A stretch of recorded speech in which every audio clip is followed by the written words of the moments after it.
Neat పరీక్ష paper leak వివాదం దేశవ్యాప్తంగా కలకలం రేపుతోంది. లక్షలాది విద్యార్థుల భవిష్యత్తుతో ఆటలాడుతున్న ఈ లీక్ మాఫియాపై తీవ్ర విమర్శలు వెలువెత్తున్నాయి.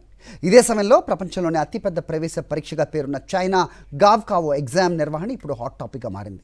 డ్రోన్లు, ఏఐ కెమెరాలు, స్వాట్ ఫోర్స్, స్టేట్ సీక్రెట్ స్థాయి భద్రతతో చైనా పరీక్షలను ఎలా లీక్ ప్రూఫ్గా మార్చిందో ఒకసారి చూద్దాం. భారత్లో 22 లక్షల మంది విద్యార్థులు రాసే నీట్ పరీక్ష ప్రతి ఏడాది లీక్లు, అవకతవకలతో వార్తల్లో నిలుస్తోంది. ఈ ఏడాది కూడా ప్రశ్నాపత్రం లీక్ ఆరోపణలు రావడంతో ఎన్టీఏ పరీక్షను రద్దు చేయాల్సి వచ్చింది. విద్యార్థుల భవిష్యత్తుపై తీవ్ర ఆందోళనలు వ్యక్తమవుతున్న వేళ చైనా గావ్కావో మోడల్ ఇప్పుడు చర్చనీయాంశంగా మారింది.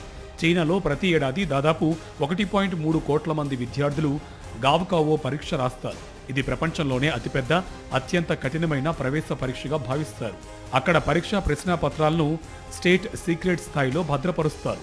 ప్రత్యేక సెక్యూరిటీ సెంటర్లలో 24 గంటల సీసీటీవీ పర్యవేక్షణ మధ్య పేపర్లు ప్రింట్ చేస్తారు. తర్వాత జీపీఎస్ ట్రాకింగ్, ఆయుధాలతో ఉన్న పోలీస్ ఎస్కార్ట్తో ఎగ్జామ్ సెంటర్లకు తరలిస్తారు.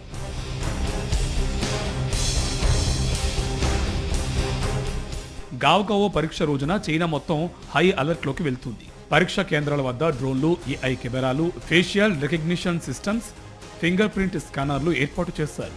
మొబైల్, బ్లూటూత్, స్మార్ట్ వాచ్లను గుర్తించే ఇంటెలిజెంట్ సెక్యూరిటీ గేట్లు పనిచేస్తాయి. వైర్లెస్ కమ్యూనికేషన్ ఆపేందుకు సిగ్నల్ జామర్లు యాక్టివేట్ చేస్తారు.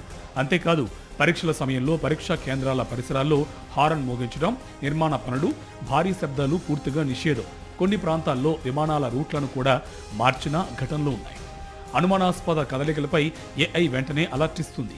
విద్యార్థులు పదే పదే పక్కకు చూడడం, గుసగుసలు పెట్టడం లాంటివి కూడా కెమెరాలు గుర్తిస్తాయి.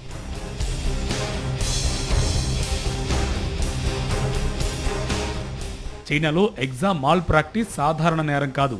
చీటింగ్, పేపర్ లీక్, ఇంపర్సనేషన్ వంటి కేసుల్లో 3 నుంచి 7 సంవత్సరాల వరకు జైలు శిక్షలు విధిస్తారు. పరీక్ష నిర్వహణలో నిర్లక్ష్యం చూపిన అధికారులపై కఠిన చర్యలు తీసుకుంటారు. అందుకే అక్కడ ప్రశ్నాపత్రం లీక్లు చాలా అరుదుగా కనిపిస్తాయి. టెక్నాలజీ, కఠిన చట్టాలు, పర్యవేక్షణతో పరీక్షల విశ్వసనీయతను కాపాడడంలో చైనా ముందంజలో ఉందనే అభిప్రాయం వ్యక్తమవుతుంది. ఇప్పుడు భారత్లో కూడా నీట్ లాంటి పరీక్షలకు అలాంటి కఠిన భద్రతా వ్యవస్థ అవసరమని విద్యావేత్తలు డిమాండ్ చేస్తున్నారు.